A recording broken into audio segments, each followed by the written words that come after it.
ठरलं तर मग या मालिकेच्या येणाऱ्या भागामध्ये आता इकडे रविराजांना ज्या वेळेला अर्जुन आणि प्रिया यांच्या लग्नाचा प्रस्ताव आता दिला जातो, रविराज पूर्णपणे गडबडतात. रविराज म्हणतात, काय चाललंय तुमचं? तुम्ही या सगळ्यामध्ये असा विचार कसा करू शकता? मला तर कळत नाहीये की अर्जुनला तन्वीसोबत लग्न करायला लागू नये म्हणून त्यांनी सायलीसोबत कॉन्ट्रॅक्ट मॅरेज केलं. असं असताना सुद्धा तुम्ही आता अर्जुन आणि सायली यांचं लग्न मोडून तुम्ही आता अर्जुन आणि तन्वी यांचं लग्न लावताय. यावरती आता मात्र माझ्या मुलीला या सगळ्यामध्ये मी नाही अडकवू शकत असं रविराज म्हणायला लागतात. पण त्याच वेळेला प्रिया आता बोलायला लागते, नाही बाबा, या घराच्या भल्यासाठी मला हा निर्णय घ्यावा लागणार आहे. कारण कितीही झालं ना तरी सुद्धा जोपर्यंत या घराला रुळावरती आणत नाहीये तोपर्यंत मला माझं काम झाल्यासारखं वाटणार नाही. आणि त्यासाठी मला अर्जुनच्या सोबत कितीही तडजोड करायला लागली तरी सुद्धा ती तडजोड करण्यासाठी मी तयार आहे. तुम्ही या सगळ्यामध्ये माझा विचार करू नका. पूर्णाजी म्हणते, रविराज, मला खात्री आहे की एकदा का अर्जुन आणि तन्वी यांचं लग्न झालं ना की सगळ्या गोष्टी सुरळीत होतील. तुम्ही स्वतःला त्रास करून घेऊ नका. असं म्हटल्यावरती मग मात्र आता इकडे पूर्णाजीला रविराज म्हणतात, पण पूर्णाई, अर्जुन या लग्नाला तयार होणार नाही ही गोष्ट आपल्या सगळ्यांना माहिती असून सुद्धा आपण पुन्हा या सगळ्या गोष्टी का करतोय? असं म्हटल्यावरती मग मात्र पूर्णाई म्हणते, अर्जुनला कसं मनवायचं हे सगळं मला माहिती आहे. तुम्ही काळजी करू नका रविराज, मी या सगळ्यामध्ये पूर्णपणे ही जबाबदारी घेते. यावरती अस्मिता म्हणते, हो, जर पूर्णाजींनी त्याला आता ब्लॅकमेल केलं अर्जुनला तर अर्जुन या सगळ्यामध्ये नक्कीच तयार होईल लग्नाला. असं म्हटल्यावरती आता मात्र इकडे कल्पना सांगते, हो रविराज भाऊजी, जर अर्जुन या सगळ्यामध्ये लग्नाला तयार झाला तर तुम्हाला काही प्रॉब्लेम नाही आहे ना? यावरती आता मात्र रविराज म्हणतात, हे बघा कल्पना वहिनी, मी तुमच्या भावनांचा रिस्पेक्ट करतो, पण अर्जुनला त्याच्या मनाविरुद्ध तुम्ही लग्नाला तयार केलं तर माझ्या मुलीचं आयुष्य पूर्णपणे बर्बाद होईल राहील. आणि मग या मुलीचं आयुष्य बर्बाद झाल्यावरती या सगळ्यामध्ये तिला कोण बाहेर काढेल? कल्पना सांगते, भाऊजी तुम्ही काळजी करू नका, अर्जुनला समजवण्याचं काम आता अर्जुन घरी आलेला असतो. घरी आल्यावरती कल्पना अर्जुनला म्हणते, एकाच अटीवरती आम्ही तुला माफ करू शकतो किंवा एकच अट आहे की ज्याच्यामुळे आम्ही तुला या सगळ्यामध्ये आता आपलंसं म्हणू शकतो, नाहीतर आपला संबंध संपला. अर्जुन म्हणतो, काय बोलायचंय तुला मम्मा?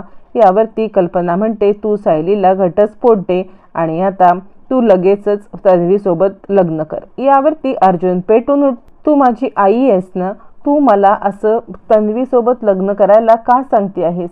कारण तन्वी कशा प्रकारची मुलगी आहे हे मला माहिती आहे.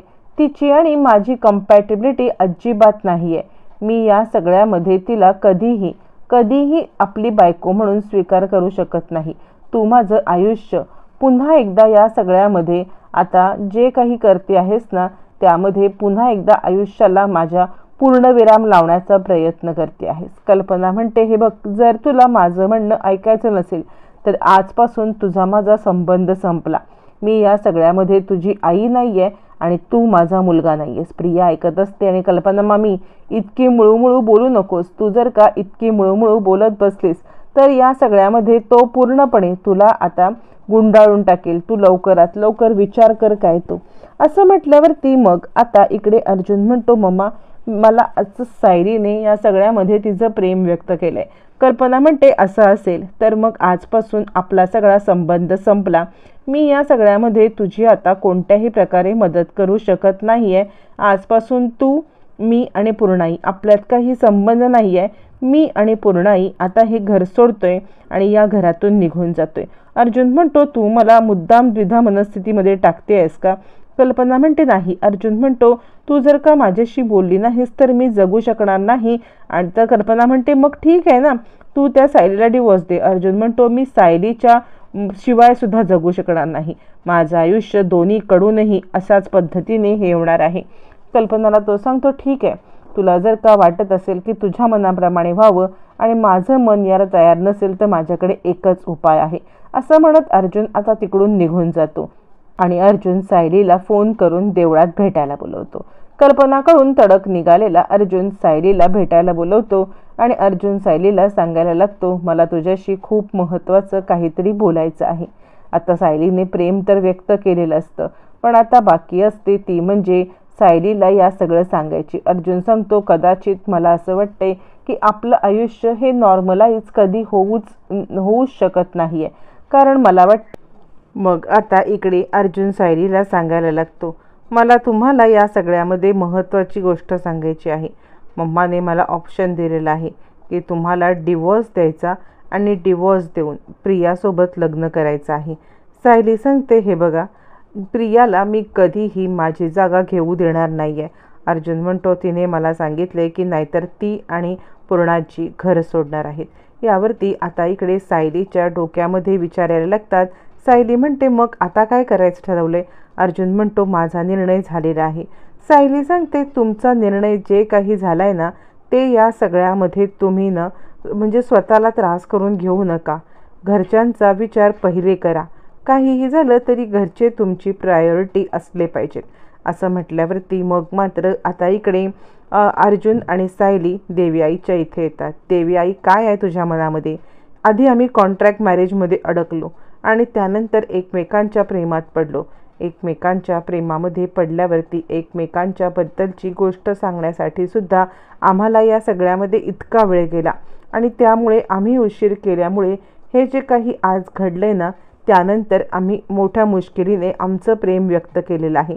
पण हे प्रेम व्यक्त केल्यानंतर सुद्धा आम्हाला जर का या सगळ्यामध्ये आता जर का आम्हाला योग्य तो न्याय मिळत नसेल तर काय करायचं? यावरती सायली सांगते, आता आपण सगळा निर्णय हा देवी आईवरती सोपवूया. जे काही देवी आईच्या मनात आहे ते सगळं व्यवस्थितरित्या होईल आणि त्यामुळे तुम्ही काळजी करू नका. असं म्हणत सायली या सगळ्यामध्ये आता अर्जुनला समजावून सांगते. फायनली दोघंजणं देवी आईचा आशीर्वाद घेतात. पण अर्जुनच्या डोक्यात बरंचसं काही वेगळं चालू असतं.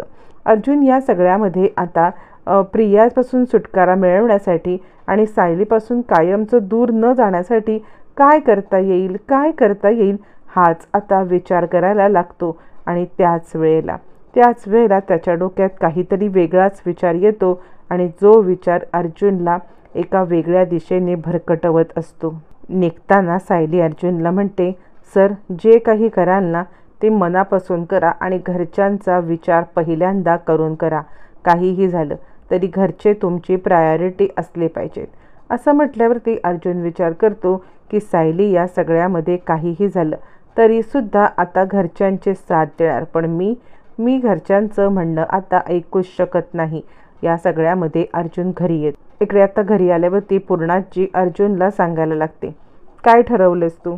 तुझ्या मनात जे काही आहे ते सगळं मला सांग, कारण आता इथेच खऱ्या अर्थाने ही गोष्टी सुरू होणार आहेत. तुझ्या मनात जर का लग्नाचा विषय नसेल तर आम्ही हे घर सोडतोय.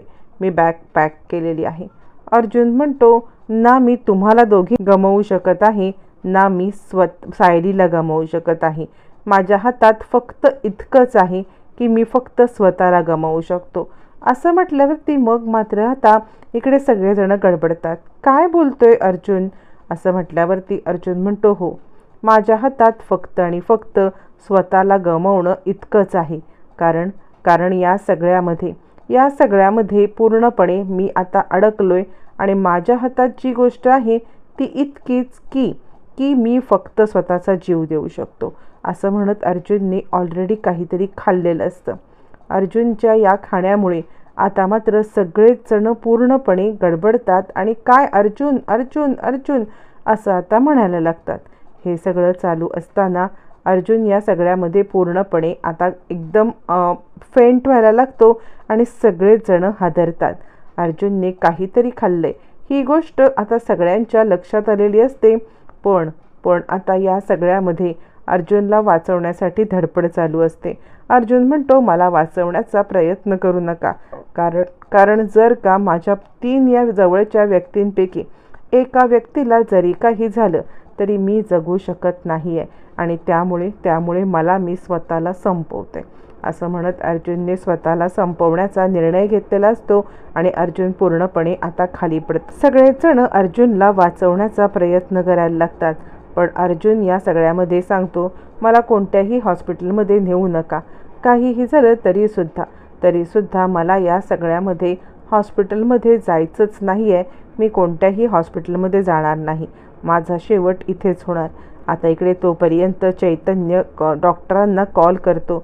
डॉक्टरांना कॉल करून चैतन्य या सगळ्यामध्ये आता हॉस्पिटलमध्ये जाण्यासाठी सांगतो। अर्जुन म्हणतो, नाही, जोपर्यंत मला पूर्णाजी आणि आता मम्मा सांगत नाही आहे की मला लग्नासाठी त्या फोर्स करत नाही आहेत, तोपर्यंत मी आता कोणत्याही प्रकारचं डॉक्टरकडे पण जाणार नाही आणि औषध पण घेणार नाही। आणि असं म्हटल्यावरती आता इकडे कल्पना सांगते, बाळा काहीही कर, तू माझ्यासाठी महत्त्वाचा आहेस, मी तुला कधीही कुणाही सोबत अजिबात या सगळ्यामध्ये अजिबात सांगणार नाहीस की तू लग्न कर, तुला जे काही वाटेल ते कर, पण आत्ता तू हॉस्पिटलमध्ये चल, मी तुला वचन देते, काहीही झालं तरीसुद्धा या सगळ्यामध्ये मी तुला वचन देते की तुझ्या मनाविरुद्ध काहीही होणार नाही, पण तू हॉस्पिटलमध्ये चल, असं म्हणत कल्पनाने फायनली हार मानलेली असते। तोपर्यंत इकडे अर्जुनला हॉस्पिटलला नेण्यात येतं।